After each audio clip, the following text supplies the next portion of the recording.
بسم اللہ الرحمن الرحیم الحمد للہ رب العالمین اللہم صلی وسلم وبارک علی نبینا محمد والسابع ان یمکن قلب العلت۔ فساد علت کا ساتواں سبب ہے کہ علت کا قلب اگر ممکن ہو تو وہ علت بھی فاسد ہے۔ قلب علت اگر ممکن ہو تو وہ علت کیا ہے؟ فاسد ہے۔ قلب علت کا مطلب ہوتا ہے قلب کے معنی الٹنا، بدلنا، پلٹنا، قلب۔ بات سمجھے نا؟ قلب تو علت کو الٹنا پلٹنا ممکن ہو تو ایسی علت بھی کیا ہوگی؟ علت فاسدہ کہلائے گی۔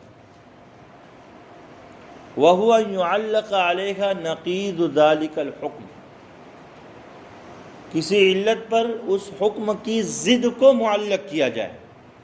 علت پر تو وہ کیا معلق ہونا چاہیے تھا؟ اصل کا حکم فرع کی طرف منتقل ہونا چاہیے نا، لیکن علت پر اس حکم کی ضد کو معلق کیا جائے۔ وَيُقَاسُ عَلَى الْأَصْلِ، اور پھر اصل پر قیاس کیا جائے تو یہ قلب علت کہلاتا ہے اور یہ فاسد ہے۔ وَهَذَا قَدْ يَكُونُ بِحُكْمٍ مُصَرَّحٍ وَقَدْ يَكُونُ بِحُكْمٍ مُبْهَمٍ۔ قلب علت کا ظہور کبھی تو حکم صریح کے ذریعے سے ہوتا ہے۔ کس کے ذریعے سے؟ قلب علت کا ظہور، ثبوت کبھی تو حکم صریح کے ذریعے سے ہوتا ہے اور کبھی حکم مبہم کے ذریعے سے ہوتا ہے۔ وَقَدْ يَكُونُ بِحُكْمٍ مُبْهَمٍ۔ بات سمجھے؟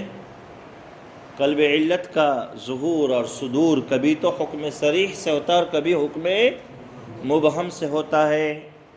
فَأَمَّا الْمُصَرَّحُ فَهُوَ أَن نَّقُولُ عضو من اعضاء الوضوء فلا يتقدر فرضه بالربع كالوجه، فيقول المخالف عضو من اعضاء الوضوء فلا يجزئ فيه ما يقع عليه الاسم كالوجه فهذا يفسد العلة۔ حکم صریح کے ذریعے سے قلب علت ممکن ہو تو اس کی مثال یہ ہے جیسے ہم کہتے ہیں،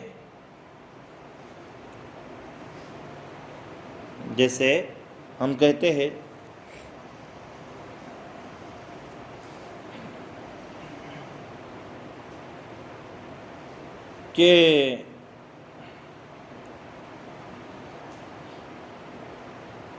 وضو میں چہرہ مکمل دھویا جاتا ہے۔ وضو میں چہرہ مکمل دھویا جاتا ہے۔ ایسا نہیں ہوتا کہ ربع چہرہ دھویا جائے، ایسا نہیں ہوتا کہ بھائی ایک چہرے کے 4 حصے کر دو اور صرف یہ کہو کہ بھائی ہاں اتنا چہرہ دو کافی ہو جائے گا، ایسا کوئی کہتا نہیں ہے۔ تو چہرہ بھی اعضاء وضو میں سے ایک عضو ہے، اور کسی عضو کو دھونے کے لیے چوتھائی کی مقدار کو متعین نہیں کیا جاتا، جیسے کہ حنفیہ نے سر کے مسح کے لیے چوتھائی راس کا مسح فرض قرار دیا ہے۔ ان کے یہاں پر چوتھائی سر کا مسح کیا ہے؟ فرض ہے۔ مثلا سر کے 4 حصے کیے جائے تو اتنا مسح ان کے یہاں پر کیا ہے؟ فرض مقدار ہے۔ تو شوافی کہتے ہیں کہ بھائی سر سے سب سے قریبی عضو وضو ہے چہرہ، اور چہرہ مکمل دھونا ضروری ہے۔ کیسے؟ چوتھائی کے دھونے پر اکتفا کیا نہیں جاتا، اس کی فرضیت پوری نہیں ہوتی۔ اسی طریقے سے سر میں بھی چوتھائی کے حصے کو متعین نہیں کیا جائے گا۔ تو یہاں شوافی نے علت بتائی تھی عضو من اعضاء الوضو ہونا، سر کا۔ حنفیہ اسی کو علت بنا کر لے کر چلتے اور کہتے ہیں کہ بھائی دیکھیے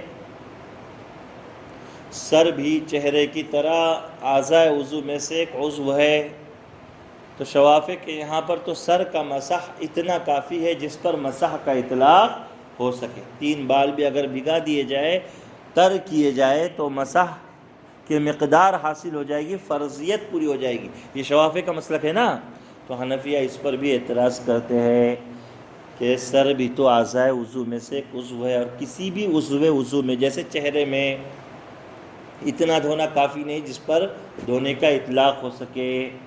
بھئی تھوڑا سا چہرہ دھو لیا تو ہو گیا چہرہ دھونا، تو ویسے ہی تھوڑے سے مسح سے آپ جو کہتے ہیں فرضیت پوری ہو جائے گی، وہ ہو نہیں سکتی۔ دیکھیے علت دیکھیے نا، عضو من اعضاء الوضو، اس کو دونوں نے پلٹ دیا، کیا کر دیا؟ قلب علت۔ تو یہ علت ہی صحیح عضو من اعضاء الوضو، یہ چیز علت بننے کی صلاحیت نہیں رکھتی۔ بات سمجھ میں آ رہی ہے؟ تو یہ حکم سری ہو گیا۔ کیا ہو گیا؟ کوئی ابہام یا پوشیدگی اس میں نہیں ہے، دونوں صراحتاً بات کرتے ہیں۔ شوافے بھی کہتے ہیں کہ سر جب اعضاء وضو میں سے ایک عضو گئے تو اس میں چوتھائی راس کی مقدار، سر کی مقدار متعین کرنا صحیح نہیں۔ حنفیہ بھی یہی کہتے ہیں کہ سر جب اعضاء وضو میں سے ایک عضو ہے تو اس میں اتنا مسح کافی ہونا فرض نہیں ہے کہ جس پر مسح کا اطلاق ہو سکے۔ فَهَذَا يُفْسِدُ الْعِلَّةَ، یہ چیز علت کو خراب اور فاسد کر دیتی۔ ہو گئی بات جمہور کی۔ وَمِنْ أَصْحَابِنَا مَنْ قَالَ، ہمارے بعض حضرات کہتے ہیں إِنَّ ذَلِكَ لَا يُفْسِدُ الْعِلَّةَ وَلَا يَقْدَحُ فِيهَا، کہ اس کی وجہ سے نہ تو علت فاسد ہوتی ہے اور نہ ہی علت میں کوئی عیب اور نقص لگتا ہے، لِأَنَّهُ فَرْضُ مَسْأَلَةٍ عَلَى الْمُعَلَّلِ، اس لیے کہ اس کی وجہ سے گویا کہ معلل پر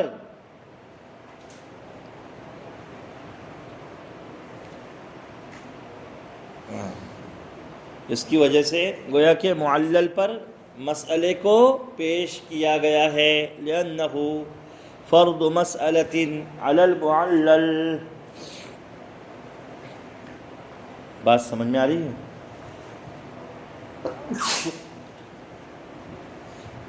تو ان کے نزدیک، یعنی بعض حضرات کے نزدیک، اگر قلب علت ہو، علت پر اگر اسی حکم کی ضد کو، یعنی شوافی نے جس بات کو ثابت کیا، حنفیہ نے اس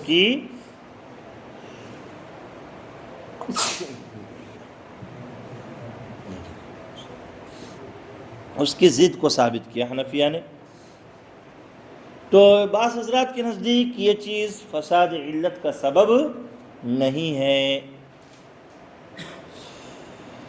وَمِنْهُمْ مَنْ قَالَ، ایک تیسری جماعت کہتی ہے إِنَّ ذَلِكَ كَالْمُعَارَضَةِ بِعِلَّةٍ أُخْرَى فَيُصَارُ فِيهِمَا إِلَى التَّرْجِيحِ، کہ اگر ایسا ہو جائے، یعنی کسی علت پر اس کے حکم کی ضد کو اگر معلق کیا جاتا ہے تو گویا کہ یہ ایک علت کا دوسری علت کے ساتھ ٹکراؤ کی طرح ہے، تو ان میں ترجیح کی صورت اختیار کی جائے گی۔ گویا کہ وہ لوگ کہتے ہیں کہ عضو من اعضاء الوضو، یہاں ایسا مانا جائے گا جیسے 2 علتوں کا ٹکراؤ ہو گیا، تو یہاں ترجیح کی صورت اختیار کی جائے گی کہ کیا اس سے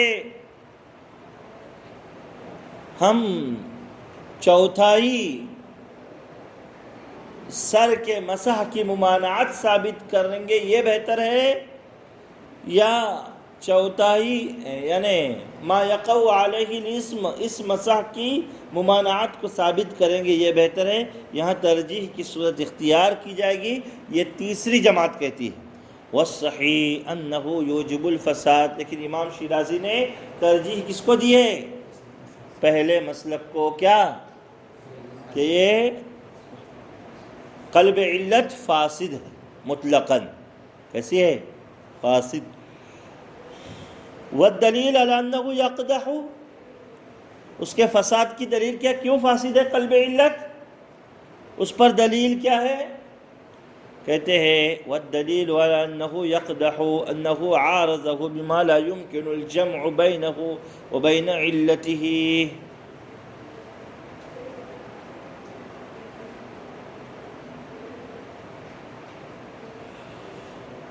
والدلیل على انه يقدح انه عارضه بما لا يمكن الجمع بينه وبين علته، کہ یہاں پر یہ ہوا ہے کہ علت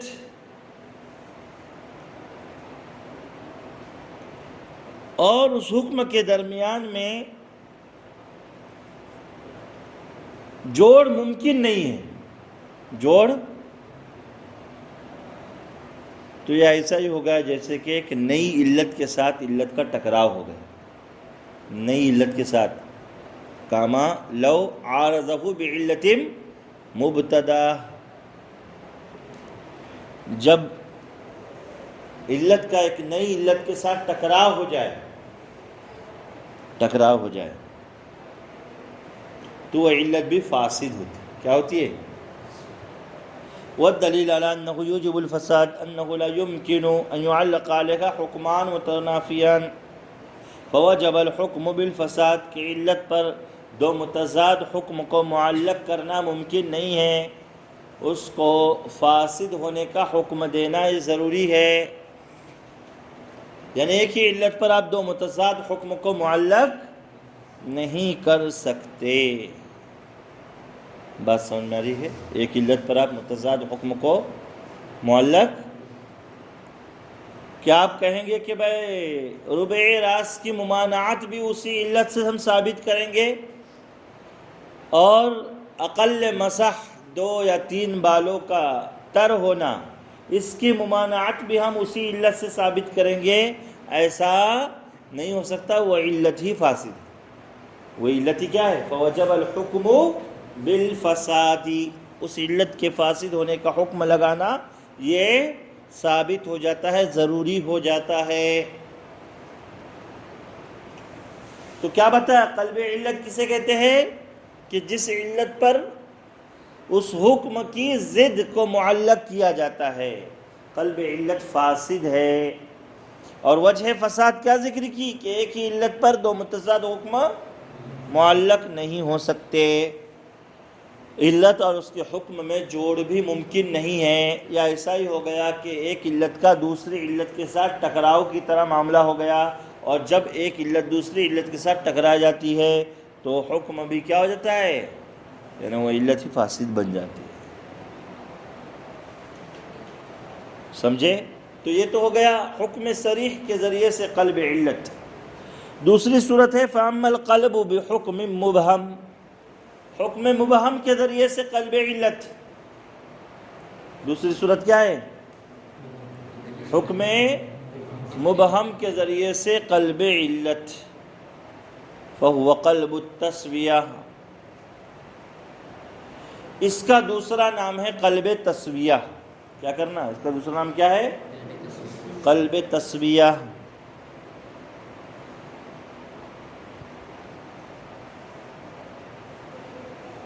بات سمجھے؟ وذلك مثل ان يقول الحنفي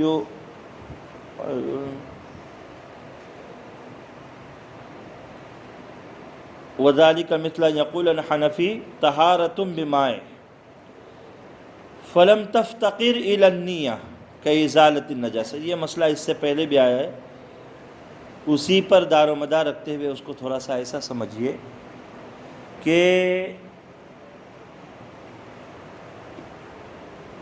دیکھیے تیمم میں نیت حنفیہ کے یہاں پر بھی ضروری ہے اور شوافع میں بھی ضروری ہے، فرض ہے تیمم میں، دونوں کہتے ہیں.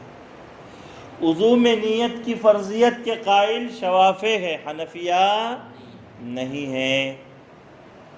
شوافع کہتے ہیں ہم حکم مبہم کے ذریعے سے اس نیت کی فرضیت ثابت کرتے ہیں، اس طور پر کہ وضو ہو یا تیمم ہو دونوں ہیں کیا؟ طہارت عن الحدث. کیا ہے؟ بات سمجھے؟ فرق صرف اتنا ہے کہ وضو سیال سے ہوتا ہے، یعنی مائع سے، لکوڈ سے، پانی سے، اور تیمم جامد چیز مٹی وغیرہ سے ہوتا ہے۔ تو یہ ہے طہارت عن الحدث بمائے او بجامد، یہ فرع ہے، اس کو ہم قیاس کر رہے ازالے نجاست پر۔ نجاست کا ازالہ یہ بھی دو طریقوں سے ہوتا ہے۔ نجاست کپڑے یا مٹی پر لگی ہو تو کبھی دھو کر ختم کر دیتے ہیں، اور کبھی اس کا سوکھنا کافی ہو جاتا ہے۔ بات سمجھے؟ تو ازالے نجاست بھی مائع ہوتا ہے اور بھی جامد بھی ہوتا ہے، جیسے منی وغیرہ یا دوسری چیزیں۔ تو مٹی سے بھی کبھی نجاست کپڑے یا بدن کی صاف کی جاتی ہے، جیسے ادھر کتے نے منہ ڈالا ہو کسی برتن وغیرہ میں تو پانی پھینک دیں گے اور برتن کو مانجھیں گے اچھی طریقے سے 7 مرتبہ، اور 1 مرتبہ اس میں احداکن التراب، احداہن التراب، 1 مرتبہ مٹی ملائیں گے۔ کیا ملائیں گے؟ مٹی۔ تو پانی سے صاف کرو تو ازالے نجاست بمائع کہلاتا ہے، اور مٹی وغیرہ سے صاف کرو تو ازالے نجاست بجامد کہلاتا ہے۔ کیا کہلاتا ہے؟ بجامد کہلاتا ہے۔ چمڑے وغیرہ کو دباغت جو دیا جاتا ہے وہ اس طریقے۔ تو ازالے نجاست کی جو دونوں شکیں ہیں، چاہے آپ پانی سے نجاست کو زائل کرو یا مٹی سے زائل کرو، دونوں شکوں میں بمائع میں بھی اور بجامد میں بھی کیا ضروری ہے؟ نیت ضروری نہیں ہے، نیت فرض نہیں ہے۔ تو دونوں شکیں وہاں برابر ہیں، ایسا نہیں کہ ایک شک میں نیت ضروری دوسرے میں نہیں۔ لہذا طہارت عن الحدث کی جو دونوں شکیں ہیں، مائع یعنی وضو اور جامد یعنی تیمم مٹی کے ذریعے سے، یہ دونوں شکیں طہارت عن الحدث کی بھی کیا ہونا چاہیے؟ برابر ہونا چاہیے۔ برابر یعنی عدم وجوب نیت میں برابر نہیں، بلکہ کس میں برابر ہونی چاہیے؟ وجوب نیت۔ دونوں شکوں میں ایک ہی حکم چاہیے، ایسا نہیں ہے کہ ایک حکم سے ہم نکالے اور دوسرے میں اس کو ایسے ہی یہ کر داخل کر۔ سمجھ میں آ گیا؟ تو اسے کہتے ہیں حکم مبہم کے ذریعے سے علت کو بدلنا، پلٹنا۔ فهو قلب التسویہ مثل ان یقول الحنفی طہارۃ بماء فلم تفتقر الی النیۃ۔ طہارت بمائع ہے وضو تو اس میں نیت کی ضرورت نہیں ہے، حنفیہ کہتے ہیں، جیسے کہ ازالہ نجاست میں نیت کی ضرورت نہیں تھی۔ حنفی اس پر غلبہ پاتے ہوئے یہ کہتے ہیں طہارت بمائع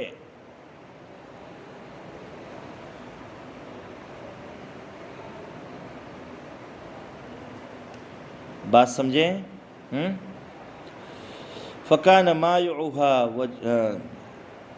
كَإِزَالَةِ النَّجَاسَةِ فَيَغْلِبُ الشافعی، شافعی یہ کہتا ہے اس سے طہارت بمائع ہے تو اس کا مائع اور جامد وجوب میں نیت میں برابر ہونا چاہیے، جیسے کہ ازالہ نجاست میں ازالہ نجاست بمائع اور جامد عدم وجوب نیت میں برابر ہے۔ فَمِنْ أَصْحَابِنَا مَنْ قال، ہمارے بعض حضرات کا کہنا ہے إِنَّ ذَلِكَ لَا يَصِحُّ، اس طریقے سے استدلال کرنا صحیح نہیں ہے، یہ انداز استدلال صحیح نہیں ہے۔ کیوں؟ ان کا اعتراض یہ ہے کہ بھائی دیکھیے، آپ اصل مان رہے ازالے نجاست کو اور فرع مان رہے کس کو؟ طہارت عن الحدث کو۔ جب آپ اصل کو فرع پر قیاس کر رہے ہیں تو اصل میں جو حکم ہے وہی فرع میں آنا چاہیے۔ اصل میں حکم اس بات کا ثابت ہے تو فرع میں بھی اس بات کا ہی ثابت ہونا چاہیے۔ بات سمجھے؟ یہ کیا کیا آپ نے کہ اصل ازالہ نجاست میں تو آپ کہہ رہے وجوب نیت نہیں، اور فرع میں یعنی طہارت الحدث میں آپ کیا کہہ رہے ہیں؟ دونوں میں نیت ہونی چاہیے، فرض ہے کہ آپ ایک ہی علت پر دو متضاد احکامات کو لائے ہیں، یہ صحیح نہیں۔ بات سمجھے؟ تو بعض حضرات کہتے ہیں کہ لِأَنَّهُ يُرِيدُ التَّسْوِيَةَ بَيْنَ الْمَاءِ وَالْجَامِدِ فِي الْأَصْلِ فِي إِسْقَاطِ النِّيَّةِ، اور فرع میں وجوب نیت میں آپ برابر کر رہے ہیں۔ وَمِنْهُمْ مَنْ قَالَ، اور تیسری جماعت کا کہنا ہے إِنَّ ذَلِكَ يَصِحُّ وَهُوَ لَا صح۔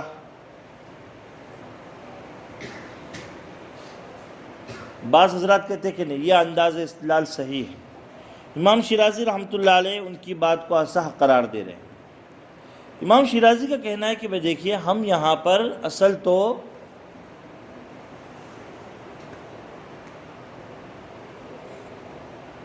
برابری بتلانا چاہتے ہیں، جامد اور مائع کے درمیان میں برابری، کہ دیکھیے اصل میں ازالے نجاست میں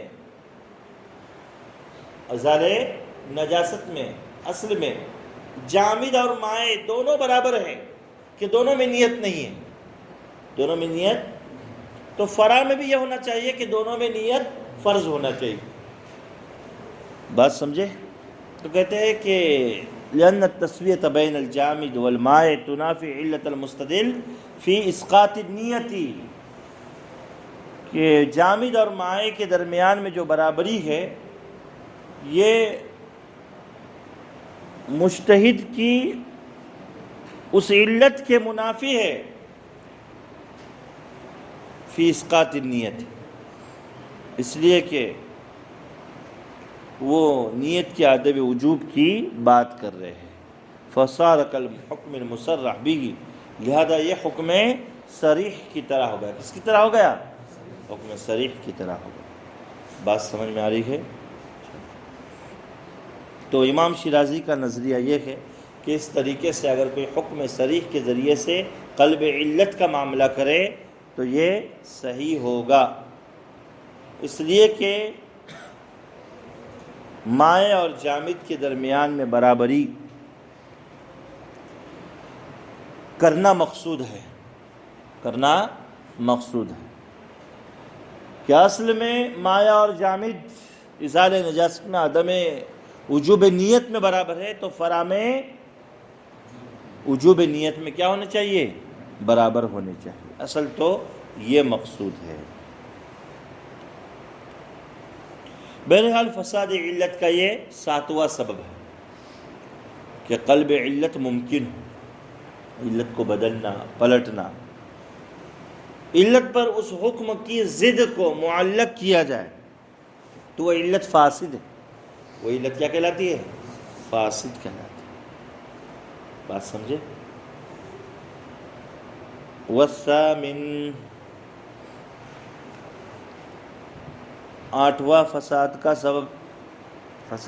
8واں سبب، اللہ توجب العلت حکمہا فی الاصل، کہ علت اصل میں جس طریقے سے حکم کو ثابت کر رہی ہے، فرع میں علت اس نہج پر اور اس طریقے پر حکم کو ثابت نہ کرے بلکہ کچھ کمی اور زیادتی کے ساتھ کرے تو اسے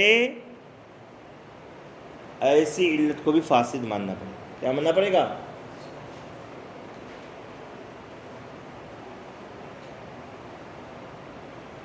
بات سمجھے نا بھائی؟ آپ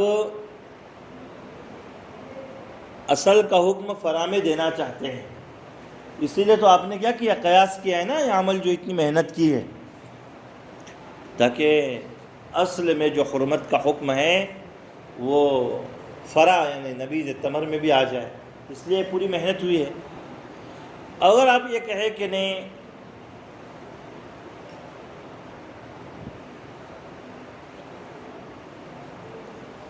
علت اصل میں جیسے حکم کو ثابت کرتی ہے فرع میں ویسے ثابت نہ کر سکے تو خلل ہو،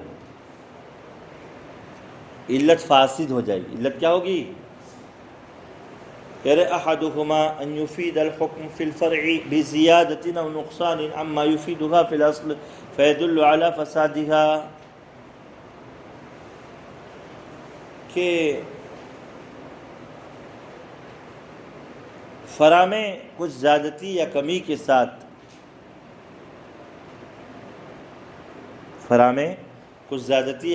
ساتھ علت حکم کا فائدہ دے،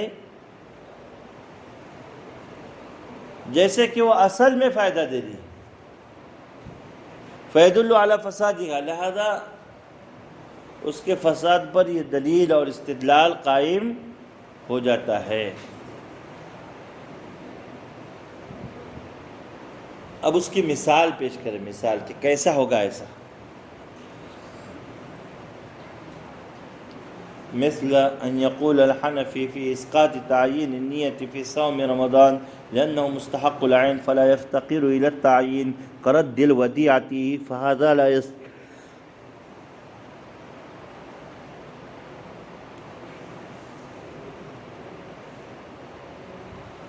کہتے ہیں کہ حنفیہ کے یہاں پر رمضان کے روزے میں نیت میں تعیین واجب نہیں ہے، اس لیے کہ روزہ مستحق العین ہے، لہذا تعیین کی ضرورت نہیں ہے۔ جیسے امانت کو واپس کرتا ہے تو اس میں جیسے نیت متعین کر کے دینا ضروری نہیں ہے کہ میں نے آپ سے یہ امانت لی تھی کتاب کی،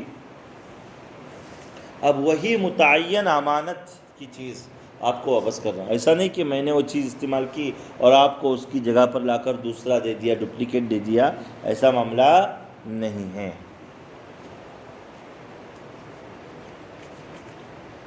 کرد الودیعۃ فہذا لا یصح،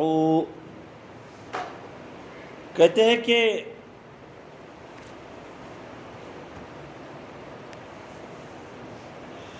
علت کی وجہ سے اگر فرع میں حکم کچھ زیادتی اور نقصان کے ساتھ ثابت ہو رہا ہے تو اس کو ہم فاسد مانتے ہیں۔ کیا مانتے ہیں؟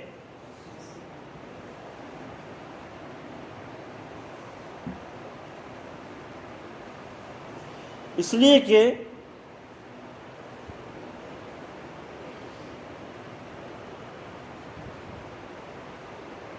علت کی وجہ سے اصل کا حکم بعین ہی فرع میں منتقل ہونا چاہیے،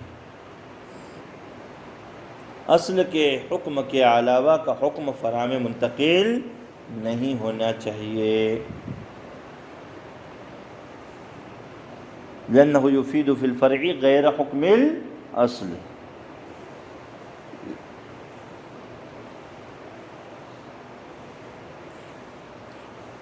اس لیے کہ آپ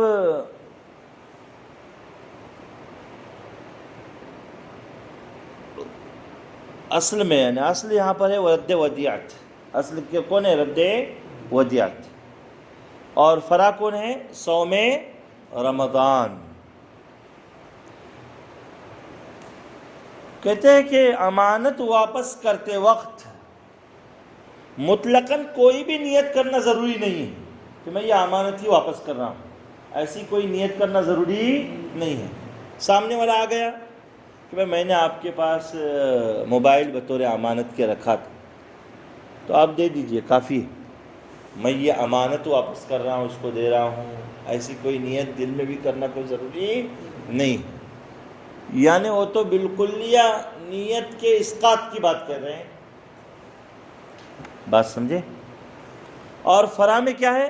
نیت تو ضروری ہے، رمضان کے روزے میں جن کو ہم قیاس کر رہے ہیں اصل پر، نیت تو ضروری ہے لیکن نیت میں تعین ضروری نہیں ہے۔ وہ کہتے ہیں تعین ضروری نہیں۔ ومن حکم العلت، اور علت کا حکم یہ ہے کہ حکم اصل میں ثابت ہوتا ہے پھر فرع کی طرف چلتا ہے، تو اصل کا حکم فرع کی طرف منتقل کیا جاتا ہے۔ جب وہ حکم ہی منتقل نہ ہو تو ایسے صورت میں وہ علت ہی باطل ہے۔ حکم ہی اگر منتقل نہ ہو تو وہ علت کیا ہے؟ باطل ہے۔ بات سمجھ میں آ رہی ہے؟ اس لیے کہ اصل کا حکم بعین ہی فرع کی طرف منتقل نہیں ہوا ہے۔ رد ودیعت میں تو مطلقاً نیت کرنا ضروری نہیں ہے، اور رمضان کے روزے میں آپ کہتے ہیں مطلقاً نیت کرنا تو ضروری ہے، فرض ہے، صرف تعین واجب نہیں ہے۔ تو دونوں میں کوئی جوڑ نہیں ہے۔ بات سمجھے؟ حکم کیسا ہونا چاہیے؟ منتقل، جو اصل میں وہی حکم فرع میں جانا چاہیے۔ نشہ اصل میں ہے تو وہی حکم فرا میں جانا چاہیے، بالکل یا حرام. بات سمجھے؟ اسی وجہ سے یہ علت فاسد ہے کہ علت اصل میں جس طریقے سے حکم کو ثابت کر رہی ہے، فرع میں اس انداز میں حکم کو ثابت نہیں کر رہی ہے. اور یہاں علت ہے مستحق العین ہونا. مستحق العین، بھائی امانت میں جو امانت دی جائے وہی مستحق ہوتی ہے واپس کرنا. رمضان میں آپ رمضان کا ہی روزہ رکھیں گے، آپ کچھ کہیں گے کہ بھائی چلو اس کے ساتھ ہم نذر کا بھی روزہ ملا لیتے ہیں، چند نفلی روزے ہیں ان کی بھی نیت یہی کر لیتے. نہیں، مستحق العین مقصود ہے، وہی روزہ، بس دوسرا نہیں.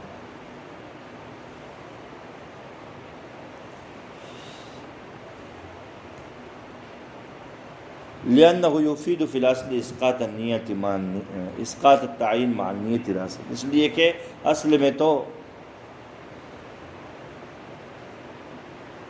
عدم تعین اور عدم وجوب نیت کے ساتھ شروع سے اس کا فائدہ دیتا ہے، اور پھر فرع میں صرف تعین کی اسقاط ساقط ہو رہی ہے. ومن حکم العلت، اور علت کا حکم یہ ہے کہ اصل میں حکم جو ثابت ہے ثم يتودع الى الفرع، پھر فرع میں بھی وہی حکم جائے گا. فینقل حکم الاصل الیہ، اصل کا حکم فرع کی طرف منتقل ہوگا. فاذا لم ينقل ذلك الحکم، تو جب وہ حکم یہ منتقل نہیں ہوگا، دل علی بطلانہ، تو یہ اس کے بطلان کی دلیل اور علامت سمجھی جائے گی. بات سمجھے؟ والثانی، اسی 8ویں قسم میں دوسری چیز اوپر بتا دے رہا انہوں نے کہ علت اصل میں جیسے حکم ثابت کرے ویسے فرع میں ثابت نہ کر سکے.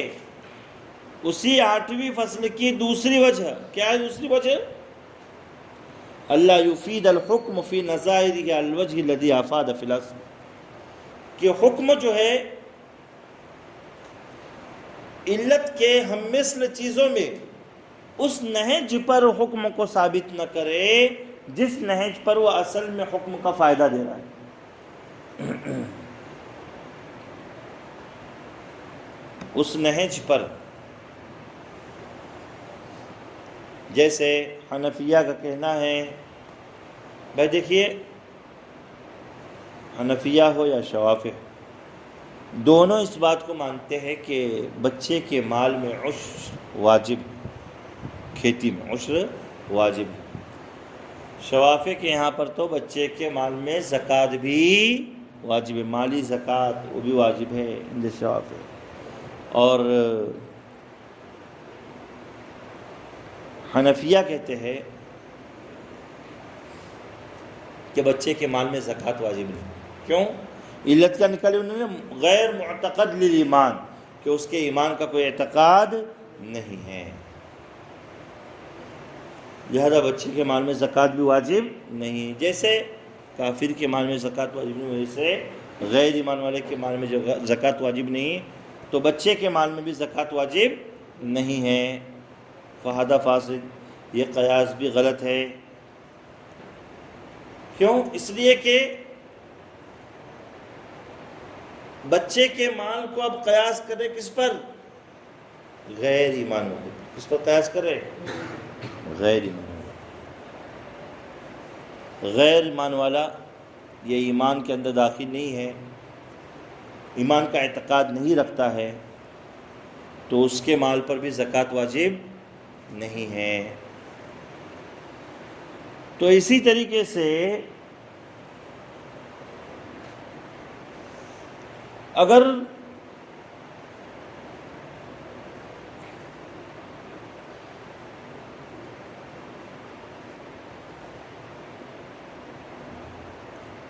تو غیر ایمان والا یہ ہے یہاں پر اصل، اور مال صبی یہ نابالغ بچہ یہ یہاں کیا ہے؟ فرع ہے. کیا ہے؟ فرع ہے. لیکن ایک بات یاد رکھیے کہ غیر ایمان والے کی کھیتی میں عشر واجب نہیں ہوتا. وہ تو خراج یا پھر اس کو جزیہ وغیرہ دینا پڑتا ہے. لیکن ایمان والے کے مال میں یعنی بچہ اگر ایمان والا ہے، بچہ ایمان والا نابالغ بچہ ہے، لیکن اس کی کھیتی میں عشر واجب ہوتا، اناج کی زکوٰۃ واجب ہوتی ہے. تو وہی جو بات کہہ رہے ہیں کہ یہ علت دیکھیے کیسی ہے کہ اصل کے نظائر میں جو چیز ثابت ہے وہی فرع کے نظیر میں ہو. جو چیز اصل کے نظیر میں ثابت نہیں ہو رہی ہے وہ فرع کے نظیر میں بھی ثابت نہیں. اللہ تعالیٰ اللہ یوجب اسقاط العشر فی زرعی، کہ آپ نہیں دیکھتے کہ کافر کی کھیتی میں عشر واجب نہیں ہوتا ہے.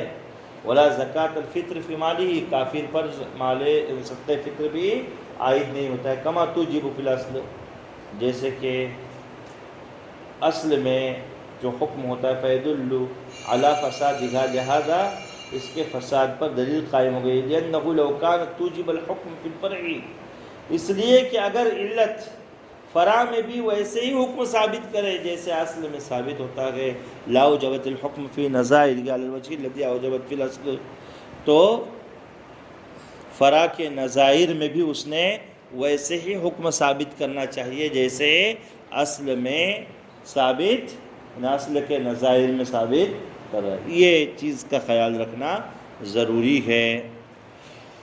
تو دو چیزیں بتائیں نا دونوں فصلوں میں. کیا بتایا انہوں نے؟ باپ کے فصل کے شروع میں کیا بتایا کہ علت اصل میں جیسے حکم ثابت کر رہی ہے، اصل فرع میں ویسے حکموں کو ثابت نہ کر، یا اصل کے نظائر میں نظیر ہم مثل میں علت جیسے حکم کو ثابت کر رہی ہے، فرع میں اس انداز میں وہ حکم کو ثابت نہ کرے. تو یہ ہے 8واں سبب فساد علت کا. کتنا سبب؟ 8واں سبب. نظیر سمجھ میں آئے؟ نظیر ہم مثل، جیسے نابالغ بچہ، اس کے ایمان کا اعتقاد معتبر ہے نہیں، یہ علت ہے غیر معتقد للایمان. کافر وہ ایمان کا اعتقاد رکھتا ہے، بچہ بھی نابالغ بچہ بھی ایمان کا اعتقاد رکھتا نہیں، جیسے کافر نہیں رکھتا. تو یہاں اس مثال میں کافر اصل ہے اور نابالغ بچہ کیا ہے؟ فرع. نابالغ بچہ کیا ہے؟ فرع ہے مثال میں. لیکن غیر معتقد للایمان کافر کا ہونا یہ اس کے مال سے زکوٰۃ بھی ختم کرتا ہے، کھیتی سے عشر بھی ختم کرتا ہے، اور صدقہ فطر بھی جو دینا ہے عید الفطر کے موقع پر وہ بھی ختم کرتا ہے. بس سمجھے نا؟ یعنی اس کے پورے نظیر یعنی اصل کے اندرون میں یہ حکم کو ثابت کرتا ہے، عدم اعتقاد کی وجہ سے یہ چیزیں نہیں ہوگی. اور نابالغ بچہ اس میں بھی ایمان کا اعتقاد نہیں ہے، لیکن اس کے عشر کھیتی پر عشر شواف احناف دونوں واجب کرتے ہیں، اس کے مال میں صدقہ فطر دونوں واجب سمجھتے ہیں. اب رہا کیا صرف مالی زکوٰۃ. تو مالی زکوٰۃ کے معاملے میں کہ نابالغ بچے کے مال پر زکوٰۃ واجب ہوگی شوافی کا موقع. حنفیہ کا موقع ہے کہ نابالغ بچے کے مال پہ زکوٰۃ واجب نہیں ہوگی. تو یہ جو فرع ہے نابالغ بچہ، اس میں آپ دیکھ رہے ہیں کہ کھیتی میں عشر بھی واجب ہے، اور کھیتی میں عشر بھی واجب ہے اور صدقہ فطر بھی واجب ہے. گویا کہ غیر معتقد للایمان ہونے نے اصل کے اندر بھی اور اصل کے نظائر میں بھی حکم کو ثابت کر دیا، لیکن فرع کون ہے؟ نابالغ بچہ. اس کے نظائر میں وہ حکم کو ثابت نہیں کر سکی. اصل میں تو ثابت کرتا ہے، نظائر میں ثابت نہ کر سکی فرع. سمجھے؟ تو یہ ہے علت اصل میں جیسے حکم کو ثابت کرے، فرع میں ویسے انداز سے حکم کو ثابت نہ کرے، اس کا بیان. بات سمجھے؟ اور اوپر کی فصل میں کیا تھا کہ علت اصل میں جیسے حکم کو ثابت کر رہی ہے، فرع میں کچھ زیادتی کے ساتھ یا کمی کے ساتھ حکم کو اگر ثابت کرتی ہے تو وہ علت بھی فاسد ہے، وہ علت بھی کیا ہے؟ فاسد ہے۔ تو یہ فساد علت کے 8 اسباب ہو گئے۔ کتنے اسباب؟ 8 اسباب ہو گئے۔ اب 9واں اور 10واں باقی ہے، اچھی طریقے سے یاد کیجیے اس کو۔